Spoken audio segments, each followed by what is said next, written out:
belakang, mungkin aku dari keluarga yang awalnya bukan dari keluarga yang percaya Tuhan, tahu Tuhan tapi tidak kenal Tuhan secara benar. Jadi aku 3 bersaudara, anak bungsu. Waktu kelas 3 SD, papaku itu sakit keras dan singkat cerita dia dipanggil Tuhan. Jadi mamaku itu membesarkan kami 3 bersaudara itu seorang diri, betul-betul seorang diri tanpa bantuan keluarga yang lain. Jadi kami bertumbuh dengan orang tua single parent. Nah, singkat cerita, tahun demi tahun bisa kami lalui sampai akhirnya kedua saudara saya, kakak perempuan, 2 perempuan itu merantau, kuliah keluar. Menurut mereka dengan merantau itu sebagai upaya buat mengubah hidup, kurang lebih gitu. Jadi aku dari tahun mungkin sekitar tahun 2017 sampai 2021 itu tinggal berdua sama mamaku. Jadi setiap hari berdua, kalau soal hubungan sangat dekat. Jadi ada istilahnya my mom is my first love. Itu betul-betul aku bisa rasain. Jadi ibu itu cinta pertamanya anak laki-laki, dan itu betul-betul aku alami. Hubungan sangat dekat, tapi singkat cerita tahun 2021 itu lagi maraknya COVID-19. Waktu itu varian, kalau teman-teman tahu varian Delta Plus itu yang di India lagi maraknya itu, sampai kalau kita lihat di berita kan mayat banyak yang bergeletakan di jalan. Nah, waktu itu kami berdua kena. Jadi pada saat kami kena itu awalnya isoman di rumah, terus berjalan baik awalnya. Cuman karena mungkin orang tua, jadi mamaku ini sudah umur sekitar 54 waktu itu, mungkin ibunya kurang begitu bisa mendefend COVID itu. Jadi singkat cerita, dari kondisi yang awalnya membaik karena isoman, tiba-tiba drop.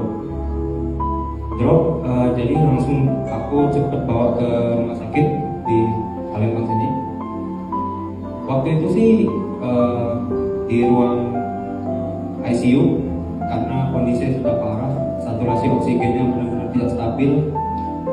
Ya, waktu itu benar-benar kacau sih, karena posisi waktu itu benar-benar sendirian. 2 saudara lagi di Jakarta. Nah, singkat cerita, sekitar bulan September 2021 itu aku ingat waktu itu jam 7 pagi, karena kondisi semakin parah, itu harusnya transfusi darah sebagai langkah terakhir untuk nyelamatin mama tadi. Upaya dokter buat nyelamatin mama tadi, langkah terakhirnya dengan transfusi darah. Nah, jam 7 mau transfusi, itu aku posisi nggak tidur ya, seharian, benar-benar semalaman ngeliatin terus.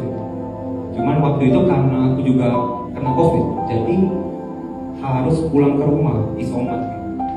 Jadi nggak boleh lagi jagain di rumah sakit. Jadi semuanya diserahin ke dokter sama perawat di situ. Nah, kemudian pada saat aku di rumah, sekitar jam 6 itu sebelum jam 5 itu saturasinya bagus. Dari turun jadi naik. Wah, itu aku sudah senang itu. Lumayan tenang kan. Tapi kenyataannya jam 6 tiba-tiba saturasi oksigen yang dari 90 itu drop, turun terus sampai 40, dan tiba-tiba gitu. Jadi jam 7 mau transfusi darah, jam 6 itu mamaku dipanggil pulang. Nah, waktu itu aku kacau karena kita kehilangan orang yang paling kita cintai, kehilangan orang yang paling kita sayang, yang paling berharga di hidup kita. Waktu itu aku nangis, cuma bisa nangis karena gak tahu lagi mau ngapain. Terus aku kontak saudara aku kan, aku tanya dokter kan, masalahnya di mana?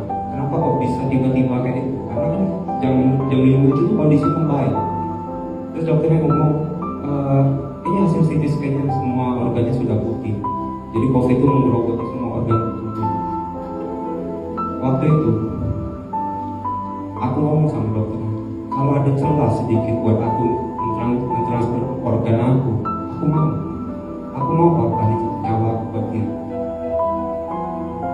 Karena teman-teman tahu lah pasti rasanya kalau kehilangan orang yang paling kita cintai, gimana, satu-satu yang paling berharga. Jadi dari jam 6 itu ya cuma bisa nangis, teriak, kenapa Tuhan kayak ini, kurang baik apa lagi, merasa kayak Tuhan kok jahat. Tapi akhirnya mungkin sekitar jam 9, jadi dari jam 6 sampai jam 9 itu cuma bisa nangis, sampai air mata itu nggak ada lagi sama sekali. Tapi tetap nangis, karena saking dalamnya semakin luka, parah. Kemudian sekitar jam 9, jadi kondisi itu waktu itu sendirian di rumah, benar-benar di kamar sendirian. Tapi tiba-tiba jam 9 itu ada satu suara yang penuh kasih mengatakan, anakku, aku tidak akan meninggalkan engkau sebagai yatim piatu.